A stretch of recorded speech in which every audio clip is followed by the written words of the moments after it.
What's the easiest choice you can make? Window instead of middle seat? Picking a vendor who sends a great gift basket? Outsourcing business tasks you hate? What about selling with Shopify? Whether you're selling a little or a lot, Shopify helps you do your thing, however you cha-ching. Shopify is the global commerce platform that helps you sell at every stage of your business. From the launch your online shop stage to the first real-life store stage, all the way to the did we just hit a million orders stage. Shopify's there to help you grow. Whether you're selling scented soap or offering outdoor outfits, Shopify helps you sell. Wherever and whatever you're selling, Shopify's got you covered. Sign up for a $1 per month trial period at shopify.com/try. Go to shopify.com/try now to grow your business, no matter what stage you're in. Shopify.com/try. We're excited to announce that our very own podcasting platform, Zencastr, has become a new sponsor to the show. Check out the podcast discount link in our show notes and stay tuned for why we love using Zen for the podcast. You're listening to the Archaeology Podcast Network. You're listening to the Archaeology Show. TAS goes behind the headlines to bring you the real stories about archaeology and the history around us. Welcome to the podcast.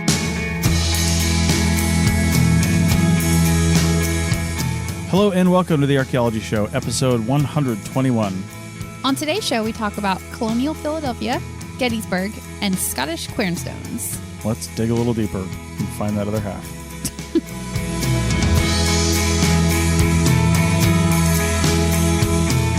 Welcome to the show, everyone, on this rainy Wednesday that we're recording on.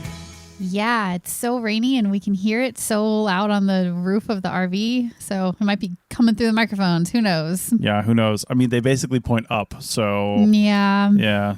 Anyway. I love the sound, though. I don't know. It's nice. Yeah, it's the end of April for us as we're recording this in 2021. Mm-hmm. And as you know, we travel around in an RV and we are in... Basically, we're in Massachusetts technically, but we're like 100 feet from New Hampshire. Yeah, like the address of this RV park is New Hampshire. But we're on Massachusetts But side. we're parked in Massachusetts. That's right. Yeah. We're saying that because we're in a very historical part of the country, obviously. Yes. If you're looking at American history, not prehistoric history, because if you're looking at prehistoric history, the whole entire country is historic. Right. Yeah. But colonial history, like there's a lot of really cool and really old stuff around here and in all the areas we've been in the last, month or so. Right. And a few weeks ago, we spent 2 weeks outside Philadelphia by about an hour and a half or so, and I had some client meetings to do in Philadelphia, so we went in there a few times. I went in there a few times, and we went in there once and spent a whole weekend there. And actually, we just wanted to talk about a visit to Philadelphia and that area and the stuff that you can see. I know it's not strictly archaeology related, but there was the remnants of an archaeological dig at the Independence Hall site. Mm-hmm. But everything we know about that area is either derived from, obviously, historical records and documents and journals and stuff like that, so writings, but also archaeology. Yeah, they had to do a lot of archaeology in order to, build the buildings that are there now or restore them or do whatever needed to be done to allow a large city like Philadelphia to keep growing and to account for all of the people that are going to be living and working and going there to visit. So there's been a lot of work, and we found a lot of different articles that we'll link to in the show notes about different excavations and things that have happened over the years at a lot of these historical buildings.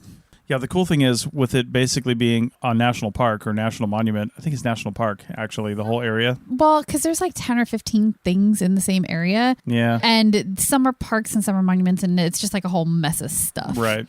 Yeah. Well, either way, if you go to the NPS website, and again, we'll link to all this stuff, I specifically looked for some articles, not articles, but actual reports. Like there were reports of excavations and reports of surveys and things like that were archaeologically related. So they actually did some digging, did some analysis, and said, here's what we found. And we'll link to those too. I have read through portions of those reports just to get an eye, but they're like legit archaeology reports, which means there's a lot of stuff in there. Like not super readable, yeah, really? Not exactly a page turner. Like you kind of need like a synopsis at the beginning, but you can kind of get that maybe. Yeah, but, I mean, some of the newer ones, they have like management summaries, but yeah, management summary just means for the client, like, I know I paid $500,000 for this, but I'm going to read this one page. Thanks. Mm-hmm. So anyway, let's talk about what was in the area first, because this was our first visit there. And for anybody that might be going to visit, I want to know I want to talk about it from like the eye of an archaeologist and people who understand history a little bit, and like what we saw and what our take and impression on the whole area was. Mm-hmm. So Rachel has out her passport stamp book. I can't stop looking at it. I know she wants to talk about it. No, I don't. Okay. I wasn't going to talk about it at all, but since you brought it up. Okay, so I have a national parks passport book. If you guys have ever been to a national park, you'll see them by the cash register, and there's little stamps, right? And you and I have had, I mean, I call it mine, but like I guess it's ours. Literally never stamped it. Well, okay. You're with me when I get the stamp, so it's ours. And I've had it for like, 12, 13 years now? Something like that, yeah. So one of the reasons we went to Philadelphia was so that I could, get some Philadelphia stamps, because I've never been there before. But the other great thing it does is it tells me the names of all these places, because there's a lot of them, and also whether they're a park or a monument. Yeah. So yeah, that's why I got it out, not so I could talk about my stamp book. Nice. All right, so let's talk about it. So when we first went there, again, it's COVID time, so there's a lot of extra precautions and line management and stuff like that that's going on that ordinarily wouldn't be happening. I mean, the one thing to note that if you're visiting like the visitor center for the Independence Hall area there, it's massive. Yeah. It's an absolutely huge visitor center. You can just walk into that. They've got like a little cafeteria. I don't even know if that was open. We didn't even go down there. A lot of it wasn't open. I think just like the information centers and the gift shop basically were the only things that were open in there. Yeah, but it's a good place for clean, free restrooms in downtown Philadelphia too, which is hard to find. That was a difficult one. Yeah. So keep that in mind. It's definitely worth a visit, and I would say start there too, because you can, talk to some people if you have questions about things. They have a great app, so you can just go to the app to see what's open and what the rules are for seeing things. Although we still kind of got a little confused when we first got there, like where do we go in for the Liberty Bell, and like where do we go to Independence Hall? So it took a little bit of like walking around to figure things out. Yeah, there are a ton of people around that's like hanging out, national park rangers. Yeah. Just like waiting to answer your questions. Yeah, so, you can just ask them. Yeah. So yeah, the big building next to and across the street from the visitor center is basically the big building that houses Liberty Bell. It's at one end of it, and it's encased in glass, so you can actually see it from the outside if you don't want to stand in line. Because to be honest, you can't go up and touch it. So if you want to get 20 feet closer to it, stand in line for an hour. If you're good, kind of standing back and looking through the glass and going, yep, Liberty Bell, then, it's a better view from inside. And I'm saying that even though we didn't go inside. We didn't have time, and the line was too long, and we could see it from outside. I wish we'd gone inside. I'm sure there was great information, and you know how I love to stop and read every sign on the wall. So yeah, there you go. But yeah, didn't get to. One of the cool things is at the other end of that building from Liberty Bell, there's a whole outdoor area that talks about, what was that with the TVs and stuff? There was like this whole audio thing with people acting as former slaves. There were actors portraying people reading out these things. That was kind of a really cool display, I guess. I believe it was the first president's house. Yeah, you come in from the street and there's a couple of TVs with people that are, again, acting out and like they're giving a monologue about, being enslaved back then. Yeah. And so there's that. And then that's really cool and profound. So sit there and listen to that. And there's some literature there too that's on the walls. And then when you go right up towards the building, there's a kind of glass covered area that is, if you look down, it's probably like 10 feet below where you're standing. Yeah.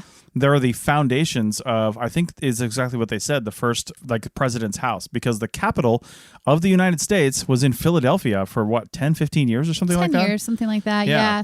So Washington lived there. And I think that the stories from former slaves and things like that were slaves that belonged to Washington. And it was sort of like the history of slavery in the Washington family. So they were kind of talking about all that and talking about, actually, some of it really stuck out to me because I didn't know about the only reason that Washington had slaves is because his wife inherited them and they weren't allowed to free them, and there was this whole craziness wrapped up in it. So anyway, that's what part of that was about. And then there, of course, there's the foundation of the house, which I believe was the first president's house. So Washington lived there, I think, for the 8 years that he was president. Yeah. So yeah.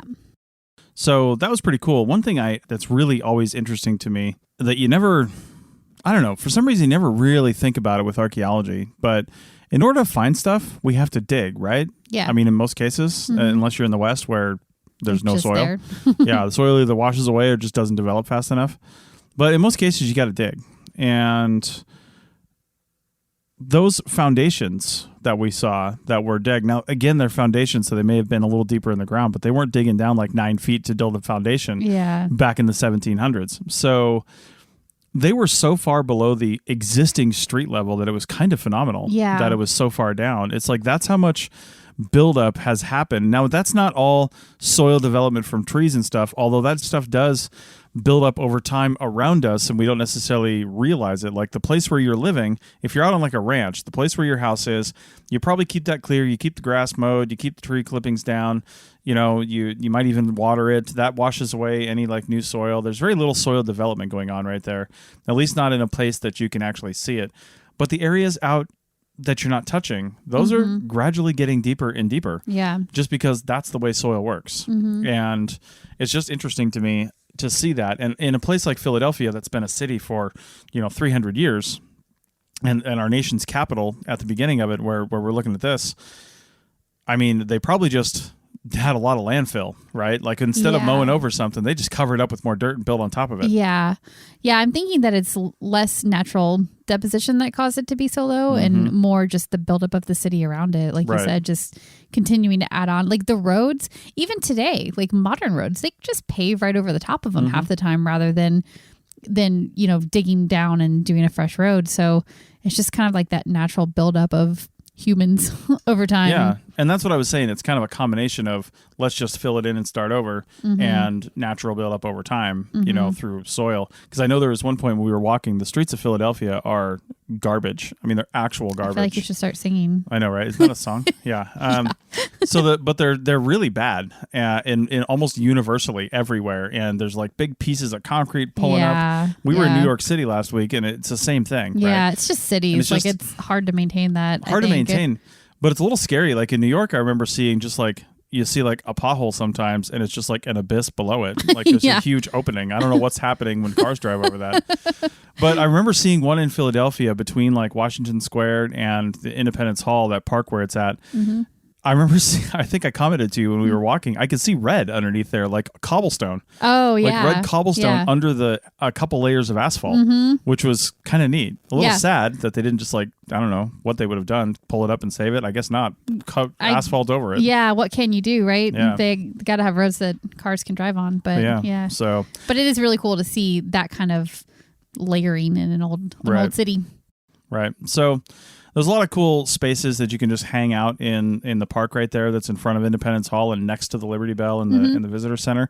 So that's all really cool. And there's a whole bunch of other little buildings around that we can talk about later. But Independence Hall, let's talk about that because that is where the Declaration of Independence was signed. Right next to there is where Congress and the Senate, their halls were. That's where they were at. Independence Hall has been a lot of things since all this went down. And so was the other building. But now they're, of course, preserved as these foundations of America. So now to get into Independence Hall, we stood in line for, I don't know, an hour. Maybe more, hour and a half. Maybe a little more than an hour. Yeah, because they were Yeah. letting 15 people in at a time, taking consideration for like large groups and stuff. Yeah. So, because there were some people that were like families of 6 and 7. They would probably go in by themselves. We were just 2, so we were in with like, I think 8 other people or something. And you have to go through a metal detector and your bags go through like a TSA, belt screener thing. Yep. And it's pretty intense. Yeah, it's a full security situation. So I imagine it's probably like that in regular non-COVID times as well, because they clearly have a lot of like strict security procedures in place with the people that they let into Independence Hall. So what I'm telling you is while you're standing in line, you have plenty of time to pull up National Treasure on your phone and just watch it before you get in. So wow, that's gonna be like a controversial statement right there. I'm just saying, a lot of people hate that movie. I mean, it's not Nick Cage's best, but obviously most of what's in that show is not true, right? Yeah. But the cool things about that are the places that they went, and they're recognizable. It's really neat in a movie when you can connect to something in a movie, right? I mean, we were in Scotland and saw where the Chamber of Secrets, the columns and stuff like that. It's a university in Glasgow. Yeah. And there's just a place under a building that they basically digitized in walls and stuff. Yeah, it is very cool to connect to a place in a movie. And although it might be controversial, I would say that we are fans of National Treasure. Some of us more than others in this relationship. Some of us are tolerant. It's just a fun experience. I don't know what to tell you. Judge me all you want, but it's a fun experience, and it's just as good as National Treasure 2. Come on. Treasure in South Dakota? That is, those are big words there. Anyway, so it's a long wait, but it's, keep yourself entertained. But once you get in, to be honest, it was a little bit underwhelming. Yeah. I mean, there's some national park guides in there and some volunteers that had some really good information. Obviously, you can't go up and touch anything. You stand behind a wall. I mean, obviously the building is real, right? They didn't change the building out. But like all the stuff in the hall where the Declaration of Independence was signed is a replica, except for, it was not original. It's not a replica. They're all old. Yeah. But it's not the stuff that was there when the thing was signed, because... Which is not surprising, because that building went on to be used by the city of Philadelphia for many, many years before it was turned into a national monument. And it's like, they signed the Declaration of Independence. They knew they were doing something momentous, but they didn't think, we should save the desks. No. That wasn't the first thought in their head. But they did save Washington's chair. Yeah, the chair Washington sat in, and presumably others after that. Yeah. That chair was the original chair that was sitting up there, so that was pretty cool. Yeah. And there was probably some other stuff in there too, but it was neat just being in the area and being there. I don't have a lot of I guess, reverence to place. I just don't have that in my personality, but there is something to be said for the history of that building and the history of what happened there, and just recognizing those events, I guess, and using the building as a trigger for that, Yeah, I thought it was neat, and I liked learning about sort of the more specific details of how everything went down, because, man, when you leave, high school... and you don't study American history anymore, that stuff just kind of it goes away. Yeah, it just sort of leaves your brain. So it was like a nice little refresher on how we became the country that we, kind of still are.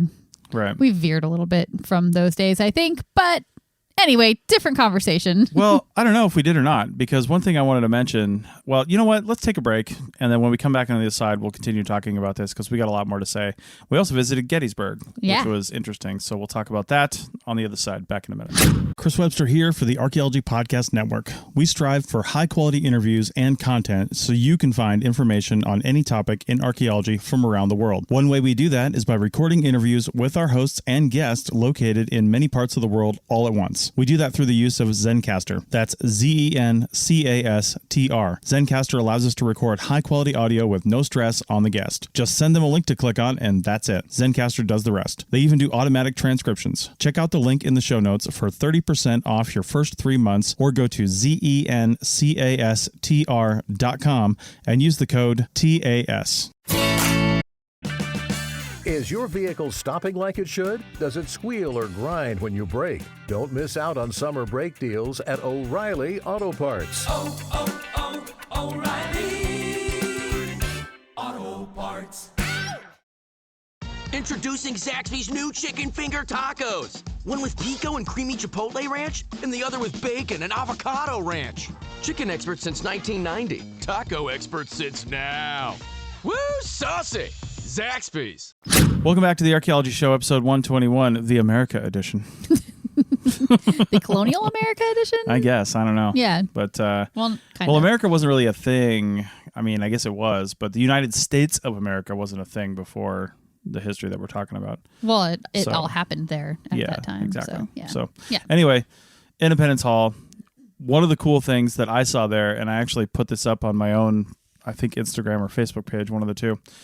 But it was over George Washington. Oh, no, it was in the other room where the first Supreme Court was, across from where the Declaration of Independence was signed. There's like a foyer in the middle there. And then the other side is another room where the first court was. And over where the judges sat on the bench, there was this huge wooden gilt thing that was represented King George III. right? Because he presided over the colonies. Like that was up there back in the day. Back in the day. Yeah.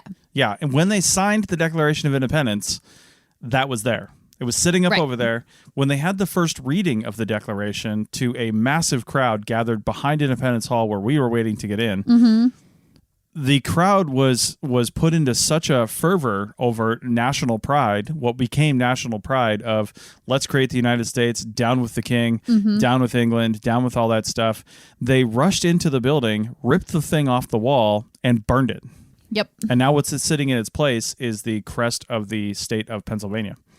So I'm like, everybody talking about cancel culture in 2020, where statues are getting ripped down, statues that represent oppression, and then you've got other people saying, but those statues are historical. Yeah. Even though they're bad, they're historical. Sometimes historical stuff has to come down in order to move on. You need the symbol gone in order for a new, hopefully more enlightened society to develop from it, now, I think. I'm not saying it wouldn't have been cool to see that King George III thing in like a museum later on. Yeah. Like if it were still there, that would be neat.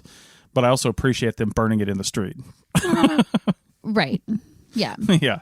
So anyway, I had to mention that. And then we went to the building next door, which apparently not as many people were visiting, but that's where downstairs Congress would meet. And then upstairs the Senate would meet. They had the upstairs closed for, they said renovation and stuff like that, but I think it's more of a COVID restriction. Oh, they also said it's dark up there. There's like no lights, no electricity. So yeah. Anyway, it was just kind of neat that those buildings are still around. They've been used for lots of different things. Didn't they say the basement of Independence Hall was used as the city pound? Oh, I think they did say for that. a little while. Yeah, yeah. Well, all those buildings, because I asked her, I was like, how is it that we even still have all these buildings? And it's basically because they were in use for something. You know, they were in constant use. And then I think one of the rangers said that the bicentennials, when they turned them into the tourist attractions that they are basically now. And before that, they were in constant use for various other things for the city of Philadelphia. So, you know, we just got lucky kind of that they, you know, were still used, because many other old buildings in that area have been torn down, but there's still a lot standing as well. So, yeah. So I got to say one more thing about Independence Hall and that whole little building trifecta there, because there was another one next to Independence Hall on the other side that we did not go in at all. I don't even know what that building is for. Was that the Declaration House?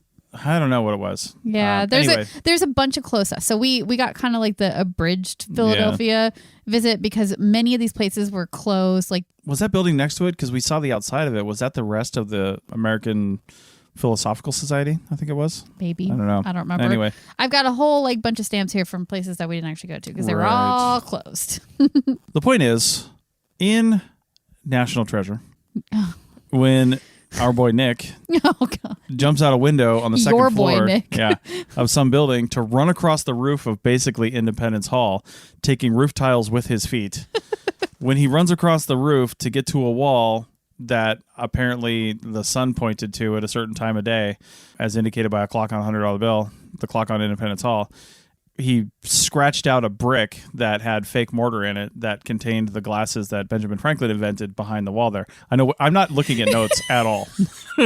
So your knowledge of this movie is... Yes, my knowledge of American history is phenomenal. Oh, yeah, so, that's what we're going to call it. Okay. Anyway, the point is, that wasn't Independence Hall, right? And it wasn't a set that they made at the back lot of Universal. They filmed a lot of those Philadelphia scenes in Philadelphia, like Washington Square and, you know, a bunch of other stuff where they're just running around. A lot of that was actually filmed in Philadelphia. But of course, even the National Park was like, no, you're not going to run across the roof. What are you thinking? So they did it at something that surprised me. There's an exact replica of Independence Hall at Knott's Berry Farm in California. And that's the one that they used. Oh my God. Yeah, so I didn't know that. I don't know how much is there, like how many other buildings. I haven't looked up the Knott's Berry Farm edition. No, I have no idea. But like, what do they have? Like a whole colonial America thing over there? Like, I've never even been to Knott's Berry Farm, so I don't really know. No idea. But I'm always a little confused at Disneyland versus Knott's Berry Farm versus like other stuff that's there. Like, I don't know how that whole relationship works. They're all like right next to each other. So no idea. Anyway, point is, don't worry, Nicolas Cage did not damage Independence Hall, and then they had to repair it for the movie. Although that big movie budget could have done some work to that building. So. I'm like kind of upset that we're ending our Philadelphia talk on National Treasure. So like you got to have some other gem or something that is not. Well, one of the other things that we did see in Philadelphia, because you're right, a lot of things were closed, was Washington Square, which was kind of cool. That was a square that's just kitty corner from Independence Hall. Yeah. Oh, also behind Independence Hall, I guess that would be behind, where we were standing in line, was the statue of John Barry, which was really cool. He's the founder of the U.S. Navy. Right. I was in the Navy, so that was kind of neat to see him. See his and statue back his there. statue was right where they read the Declaration of Independence for the first time, and where the massive mob came in and burnt down that seal. Right, so that was part of that area. Yeah, that was pretty cool. Yeah. So yeah, Philadelphia, super cool. Yep. Lots to do there, and even more in non-COVID times when all of these different houses and buildings and parks and things are open. Yeah. So we saw a lot of stuff. There's way more to see. That being said, since we were, I guess, where we were in what's called Lancaster County, which is over closer to Reading, Pennsylvania. Mm-hmm. And the other direction from where we were staying was Gettysburg. Yeah. Like we were like 2 hours from Philadelphia and like an hour and a half from Gettysburg, probably in the complete other direction, right? Yeah. Yeah. So Gettysburg was really cool. We didn't end up, it was a rainy, like kind of miserable day a little bit. Yeah. So we didn't end up really doing the drive around. You can pick up like an audio guide. I think there's ones you can download. But Gettysburg, take out the museum and the other stuff that we're going to talk about, but you can drive around the battlefield. It's a massive area. Yeah. That's all part of it's part of the park. We'll talk about that too. And it's part of this is not part of the park, which kind of irritated me. But it's part of the park, and you can drive around and see all these places. But to be honest, again, I don't have a lot of reverence for like being somewhere. I like looking at things and, like sense memory and triggers and stuff like that. But I mean, now they're just fields and forests and things like that. Sure, they've got statues up that represent things, and they've got all kinds of cool stuff out there. But as far as it just being a battlefield, like everywhere else in this country that's been a battlefield at one point or another, whether it was, colonial or Native American, just about every place has been some kind of a battlefield. So it didn't really do a whole lot for me. So we didn't really do it. If you do the driving tour, which, full disclosure, we did not do that. We saw a couple things along the way while we were driving to and from, but we didn't drive around and do the whole tour. Because like you said, we weren't really interested in stopping to see a monument in a field or whatever the case might be. What we did do, though, was we went to the visitor center because, of course, I had to get my stamp. That's true. And then we went and did the museum there. And I felt like the museum, it really gave a great explanation of the battle, what happened, who was where, all of the different factors that were at play. Yeah. So first off, the visitor center, which we thought was like, it's called Gettysburg National Military Park, and the quote visitor center. Again, it's kind of like if you've ever been to, I don't know, Grand Canyon or even Yosemite or Yellowstone. A lot of this stuff's run by third-party merchants, and that kind of irritated me just a little bit because, well, first off, I couldn't use my military veterans discount to get in. But anyway, it's run by a private foundation, but it is run by the Gettysburg Foundation, which I guess is a foundation set up to kind of, manage and all this and keep it going. Yeah, we asked them about it because it seemed like it was not a super old building and that they probably would be turning it over to the National Park Service eventually, and it would just become part of it. So it's a very large and involved museum. So it's probably the best museum I've ever been to attached to a national park. I can't think of one that is bigger or better. Yeah, national parks just usually can't afford to do a museum like that. Yeah. So it was a museum in somewhat the traditional sense with a lot of, displays and things like that. Although one of the cool things that they did have, first off, the museum was structured to follow the timeline of the battle. Yeah. So it was pre-battle, and then each day of the battle, and then post-battle. And then the Gettysburg Address from Lincoln was part of that museum as well. And that was kind of neat. And then they had, like stories from soldiers and stuff like that, and individual kits from soldiers that either died or lived, whatever the case may be. So you could see their uniform and all their stuff. And it added a very like human touch to it, because sometimes with battle stuff, you just get kind of dragged down in numbers and horses and guns and stuff. And it's like, okay, I get it. Like, men were fighting, but like it's just kind of hard to follow it and like feel connected to it. So it was really cool to see those like personal stories. Right. Yeah. So one of the other things they had in there that I don't know if it was included in the price of the museum or not. I think it was. It's separate. Was it separate? Mm-hmm. It's called a cyclorama, and they kept saying, see the film or whatever. And I was like, I don't want to sit in here for 2 hours to watch a movie. And they're like, oh, it's like 25 minutes and it's not really a movie. Oh, wait, we did see the movie as well. We saw the movie first. Okay. So you go in, that's right. You're in this little theater. You see this movie that is actually pretty well done. Oh, narrated by Morgan Freeman. Morgan Freeman. Yeah. Yeah. Perfect. I'll listen to him tell me anything, really. I know. It's pretty cool. So Morgan Freeman narrates this little movie, and then you got to sit through that. Again, it was like 25 minutes, and it gives you this whole background, because who knows the Battle of Gettysburg by heart? I didn't know really anything other than it happened. Yeah. You know, and that it was devastating. That was all I really knew. Yeah, of course. Well, once you did that, then you went upstairs and you went into what was called the cyclorama. And I'm trying to look up right now how old the Gettysburg cyclorama is. But a cyclorama is essentially, we were standing in the middle of a big round room at the top of this building. And when I say big, I mean probably 50 feet or 60 feet in diameter. And all around us, we could see, before anything started, it was a little dark, and we could see what looked like a landscape. And it was a huge painting. It was oil painting on canvas that is 42 feet tall and 377 feet in length. Yeah. In circumference, basically. It was crazy. Yeah. So this was, I just found the information here. This was painted by Paul Philippeteau. I don't know how to pronounce his name. He's French. It was done in 1883. This very one that we looked at was done in 1883. Back in the day, they would have people playing music and having sound effects, like Foley sound effects, and then having somebody narrate what was happening. They would build like battle scenes and all these kinds of things, and they would direct your attention with lighting from behind the cyclorama. They would direct your attention to different areas in the 360-degree view. So they set this whole thing up to be automatic, and there's obviously projectors and stuff projecting lights, and there was even a little like misty smoke or something at one point in time, and there's there's battle stuff happening. But you basically get the whole movie all over again in the cyclorama that makes you feel like you're in it.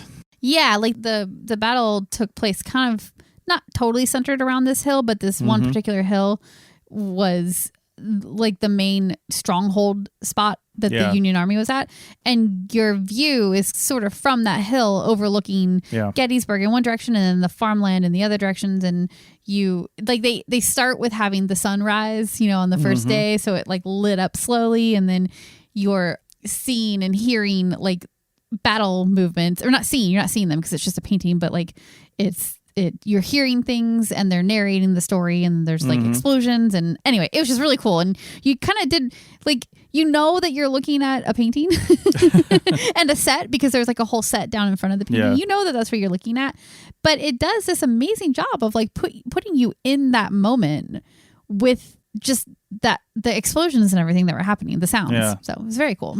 I was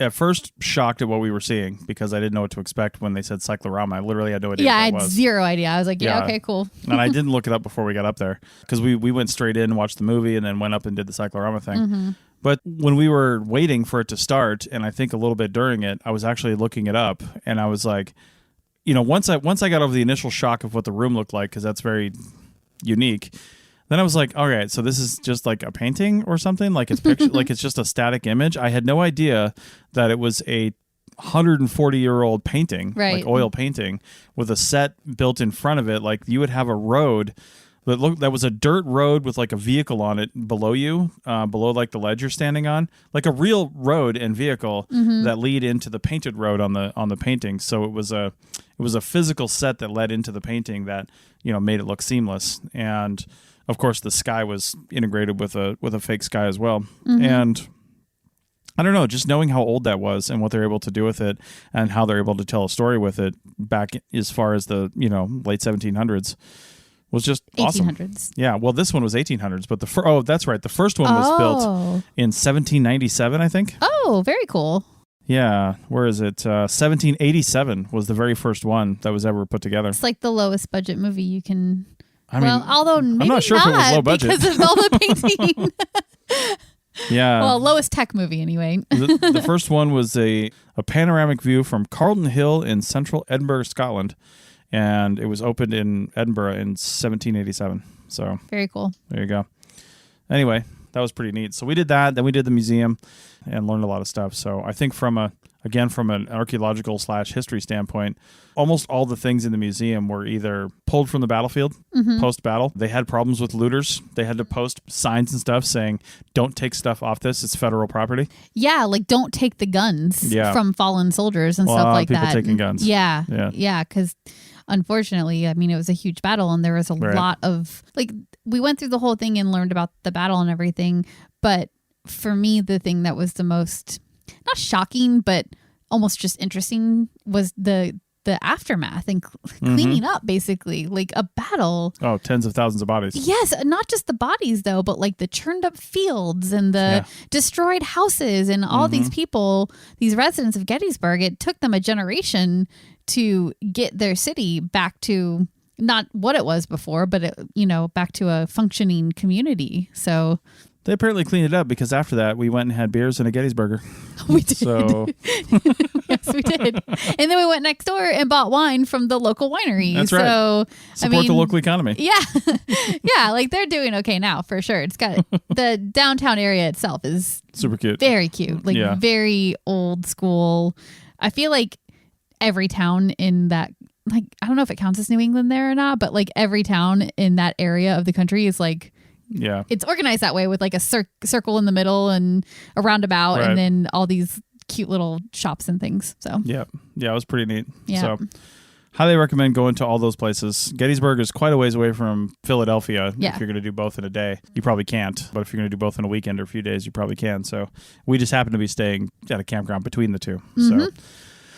All right, well, let's take a break. We didn't actually intend when we set out to record this to spend 2 segments talking about all this. No, we sure didn't. So we're going to come back and we're just going to round out this episode with a news story. So back in a minute with that. You may have heard my pitch for membership. It's a great idea and really helps out. However, you can also support us by picking up a fun t-shirt, sticker, or something from a large selection of items from our TeePublic store. Head over to arcpodnet.com/shop for a link. That's arcpodnet.com/shop to pick up some fun swag and support the show. Chicken tacos should only be trusted to chicken professionals. That's where we come in. Introducing Zaxby's new chicken finger tacos. One comes with pico de gallo and creamy chipotle ranch. And the other comes with bacon, lettuce, tomato, and avocado ranch.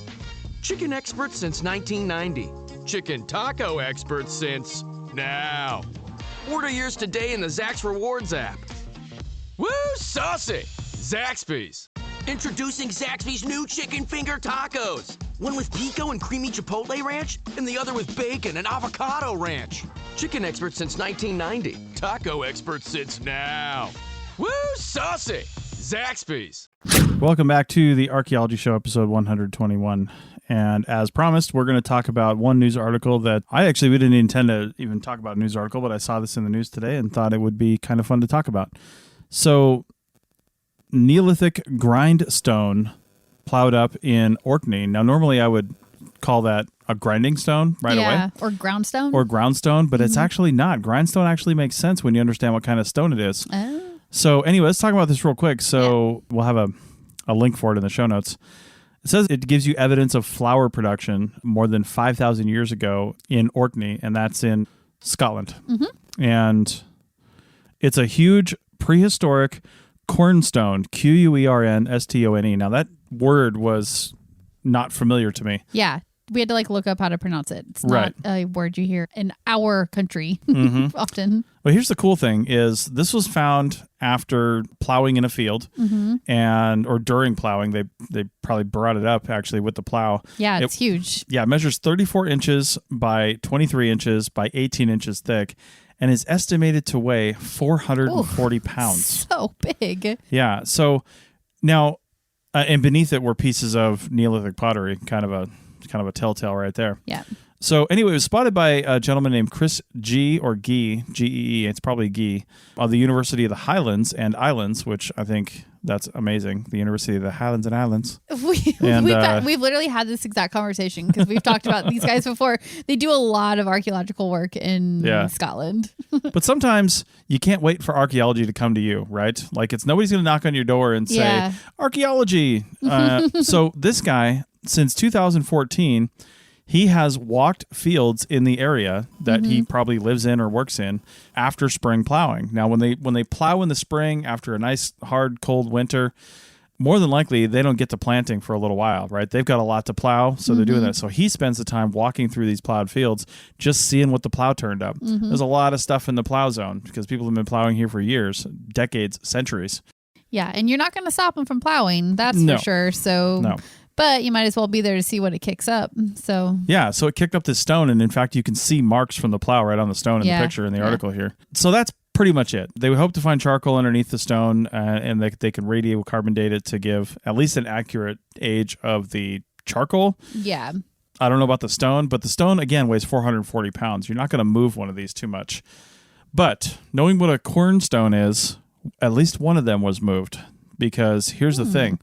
If you've ever seen a mill, like a flour mill or any sort of grain mill or something like that, the way these things work is there's a static stone on the bottom. Okay. And there's a stone on the top. And modern, as when I say modern, I mean like 150 years ago, those kinds of mills would have like a donkey or horses or something pulling around on a wheel, the top stone grinding on the bottom stone. Oh, sure. Yeah.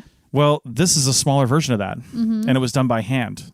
Typically. So you would have a bottom stone, and then you would have a top stone onto this, and then they would basically, whittle down a hole into the top stone or something like that and turn it with a stick on the bottom stone. Oh, okay. So grindstone versus grinding stone. When we think of groundstone in the United States, like as archaeologists, we found groundstone all the time.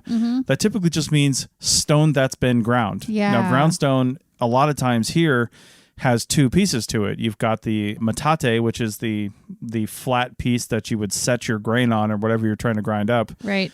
And then you would have your mono, which is just like a hand-sized rock, or even like a long cylinder-shaped like rock, like a rolling pin almost. Yeah. And you'd use that to literally grind out. And you could see the smooth surface that it was ground on. It was a little indented or concave. And then you'd see, flat spots and things like that on the mono as well. And pecking and stuff too, right? Sometimes all kinds of stuff. If they were, pounding.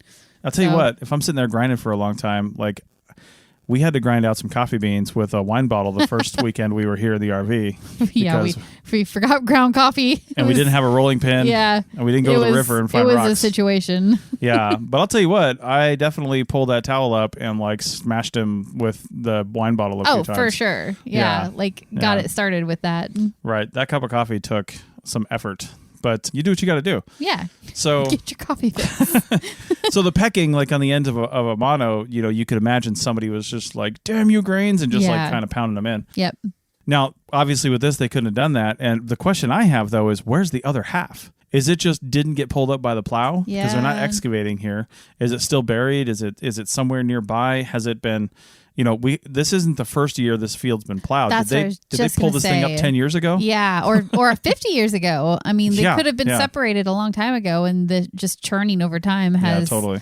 Yeah, so interesting. Yeah. So I have a question, because I think you know a little bit more about this stuff than I do, but I'm a cornstone expert at it. I don't know about that, but it says evidence of flour production. How do they know flour? Like, are they using flour just as like a catch-all term to, and by they, I mean the writers of this article, are they using that as a term to just mean any grain that's been ground? Well, they didn't say, how do they know flour? Well, they didn't say wheat flour. I think anytime you grind things down, you make a flour. There's other kinds of like nut flours, and true. Go to Whole Foods. Yeah, go to Trader that's Joe's. true. There's a lot of different flour flours. aisle. Yeah, right. Yeah. Like, all right, that could be fair. I would have to look up that definition because it doesn't identify the kind of flour. It just says something was harvested. Yeah. Whether they grew it or not is indistinct. They don't have to have grown it. They can still be hunter-gatherers, but something was harvested, gathered, whether they grew it or not again, and then ground down to serve another purpose. And the cool thing about archaeology is if this stone was turned up, now this is Scotland, so it rains like literally every day. But if this stone was turned up and the guy didn't find it between the stone kind of coming to the surface with the plow and maybe a heavy rain, then we may have lost any residue potential on it. So I don't know if he collected it, brought it out. There's a picture of the guy sitting with it in a field. Yeah, it looks like he literally like just turned it over in that picture. So maybe. Who knows? Yeah. But anyway, if there's still maybe some residue on there, because they can do micro residue analysis, like they call it, is it palynology? That's for pollen. Phytoliths, I think, are the small little microscopic bits of plants that you can find. So, I mean, there's every chance that we could tell, exactly what's on there. Yeah, so, that would be super cool if they have intact enough, residue that they can test. That would be really neat to know. They were doing all kinds of cool stuff over in the Orkney area 5,000 years ago, which, you think that nothing's going on out there. I mean, it's just a lot of things going on. It's the Neolithic.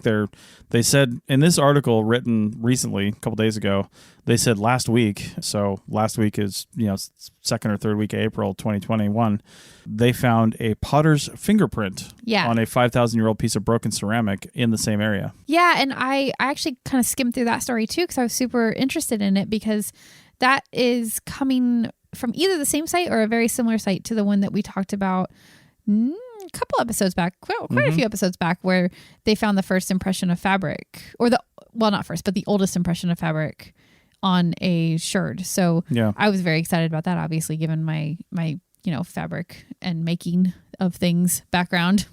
Right. And the archaeology lesson of the day is, why did you call it a sherd? Oh, really? I mean, people might not know what a sherd is versus a shard. Why isn't it a shard of pottery? It just is a sherd. I don't really know why we would. Well, I don't know why they're called sherds. I don't know what the E is. Oh, I thought you wanted me to define the no. The taxonomy of the word or whatever. But pottery is always referred to as a sherd, and glass is a shard. Yeah. I don't know what you could have shards of other stuff too, or sherds of other stuff, or really why we use the different words. It might have been that sherd was just a word invented to differentiate it from glass. Yeah, maybe. Because they have very similar shapes when they break. Yeah. Because anything you can make out of pottery, you can make out of glass and vice versa. And when they break, they look the same. So maybe that was why. Who knows? That should be on a shirt. Sherd, not shard. Sherd, not shard. There you go. Man, I think I did something like that back in the day. Anyway, I think that's all we have on Orkney until they find something next week. I mean, they're constantly finding stuff there. There's just so much archaeology going on, and that University of the Highlands and Islands, they are just out there all the time. So I'll tell you what, I'm pretty committed that once it's safe to travel, not just permitted to travel, but safe to travel, we have friends there. We're going to spend a month, if not two, in Scotland. We're just going to live there. We're going to work there. So we can work digitally. Sure. So we can basically be anywhere. I might have some wicked hours with my clients, but that's fine. I'll work at 2:00 in the morning to live in Scotland for 2 months. But yeah, so hopefully we can do that at some point soon. Hopefully 2021, that'd be nice, but probably 2022. Probably. Yeah. Anyway. All right. Sounds good. Well, thanks for that. And we'll be back next time. We're thinking we might talk about our visit to New York City next time because we saw a lot of cool stuff there. Statue of Liberty for the first time, Ellis Island. Yeah. So all really cool stuff. Or we won't, and we'll talk about it later. Yeah. Well, one thing we know for sure, we'll talk about it at some point. That's right. If you want to support us in all these crazy efforts, and I don't mean you're paying for our travel plans. No. I mean you're helping get editing done and bring more shows to light. arcpodnet.com/members. If you go there, read it.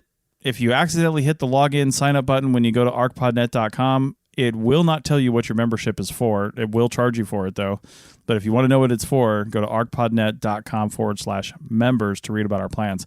Basically, you get a few tiny little free things that we use, just to say thank you for being a member and supporting us. But really, it's a donation to the APN. Yeah. And you're helping us out. There's probably 25 people working on this right now between all our hosts, people who are editing, doing social media, all kinds of stuff. And they're all volunteers. So every little bit helps, that's for sure.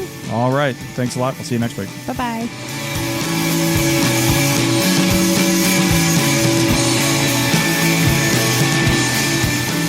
Thanks for listening to The Archaeology Show. Feel free to comment and view the show notes on the website at www.arcpodnet.com. Find us on Facebook, Instagram, and Twitter at ArcPodNet. You can also find us on the Lyceum app, a podcast app just for educational podcasts. Music for this show is called I Wish You Would Look from the band Sea Hero. Again, thanks for listening and have an awesome day.